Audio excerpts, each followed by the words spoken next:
Suatu ketika datanglah umat Nabi Musa kepada beliau. Apa kata beliau? Wahai Musa, aku tagih janji Allah. Di dunia sudah dia tagih, Pak. Tahukah engkau Musa, umur saya sudah melebihi 200 tahun. 200 tahun aku beribadah kepada Allah. Surga apa yang dia berikan untukku?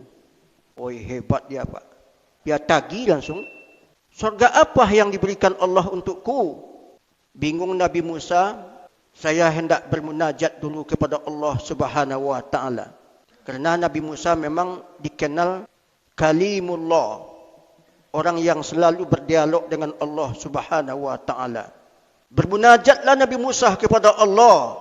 Ya Allah, ini ada umatku bertanya, dan dia sudah beribadah lebih kurang 200 tahun. Surga apa yang engkau berikan untuk dia? Musa, kata Allah, sampaikan kepada umatmu itu, aku sediakan neraka untuk dia. Tak balik, Pak. Jadi Allah tu tak bisa seperti manusia, Pak. Di doktrin dia tak bisa. Negosiasi tak bisa juga. Memang dia fa'alul lima yurid. Dia berbuat sekehendak hatinya. Kaget Nabi Musa, dia kan sudah beribadah 200 tahun. Itu bukan urusan engkau, wahai Musa. Saya berbuat sekehendak hati. Kalau begitu, saya sampaikanlah kepada umatku, wahai ya Allah. Sampaikanlah, wahai Nabi Musa. Minta datang lagi. Apa kata Nabi Musa?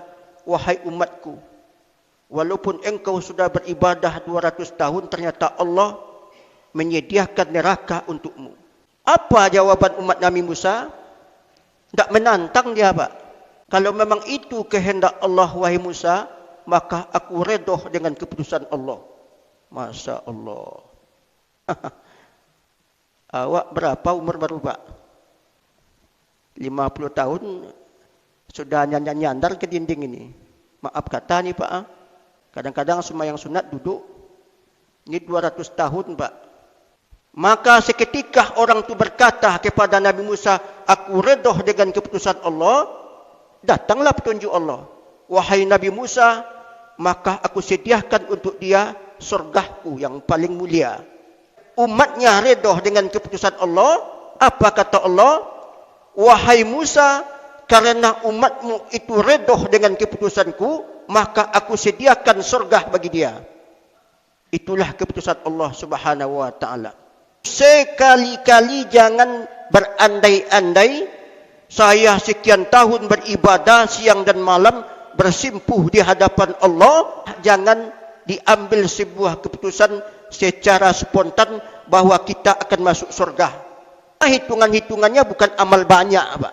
Bukan amal banyak, Pak. Orang masuk surga itu bukan kerana amal banyak. Tapi ingat, bukan berarti kita tidak boleh beramal banyak. Kapan kita masuk surga? Seketika Allah tersanjung dengan kita. Itu yang penting, Pak. Kata ulama itu, kita mencari keredaan Allah. Tersanjung Allah kepada kita, Pak. Kalau dihitung kali-kali amal banyak, maka orang yang panjang umurnya, Pak, banyak amalnya, beruntung. Memang hadis Nabi memang begitu. Tapi isinya apa? Allah redha. Tersanjung Allah kepada dia. Maka beramallah bapak-bapak sebanyak-banyaknya sehingga Allah tersanjung kepada kita. Tapi bukan banyaknya itu patokan. Anak bapak meninggal 25 tahun, lebih dikit amalnya. Ketika hari akan kiamat, adakah orang hamil? Ada, Pak. Hari ini dia lahir, hidup dia 20 tahun, besok pagi hari kiamat, tak banyak amalnya. Maka kali-kalinya bukan perhitungan amal banyak, tapi amal banyak itu membuat Allah tersanjung dan Allah redha kepada kita. Solat bapak-bapak 5 kali sehari semalam, 2 hari 10 kali, 3 hari 15 kali, sebulan berjumlah 150 kali. 1 tahun sebanyak 54.750 kali, Pak. Setahun dikalikan 5, berjumlah 3.285.000 solat yang kita lakukan. Itu belum terhitung Bismillahirrahmanirrahim, berapa kali sujud, satu ayat, satu huruf berjumlah 10. Oh, banyak ni Pak. Tapi kalau dikali-kali pula dengan dosa, belum tentu pula seimbang Pak. Amal itu ditimbang seperti macoh kah? Tahu macoh Pak? Ikan, cabai, kentang. Ditimbangkah amal seperti ini Bapak-bapak? Kalau saya memahami amal itu tidak ditimbang Pak. Fa'amman sakulat mawazinu. Siapa yang nanti berat timbangannya? Fahuwa fi isyatir radiyah. Maka Allah redha. Ini Pak. Fahuwa fi isyatir radiyah. Maka Allah tersanjung kepada dia. Wa amma man khaffat mawazinu fa ummuhu hawiyah. Kalau orang yang amal ibadahnya sedikit, fa ummuhu hawiyah. Wa ma adraka ma hiya narun hamiyah. Maka hidupnya terancam dengan api neraka. Jadi menurut saya Bapak-bapak, kita ini amal ibadah itu bukan ditimbang, tapi ditimbang-timbang. Ditimbang-timbang Pak. Ada orang masuk surga. Simple saja Pak. Man qada al-a'ma arba'ina khatwatan dakhalal jannah, kata Nabi. Siapa yang pernah membimbing orang buta 40 langkah, maka dia masuk surga. Kan simple saja Pak. Simple Pak. Tapi jangan pula dibimbing orang 40 langkah, 1, 2, 3, pas di tengah jalan 40 dilepaskan. Bagaimana ceritanya nak? Oh, enggak bisa lagi Pak, 40 langkah cuman. Kalau lebih nanti bid'ah katanya. Na'udzubillah itu. Orang sekarang kan sedikit-sedikit bid'ah Pak. Tak ada zaman Nabi bid'ah.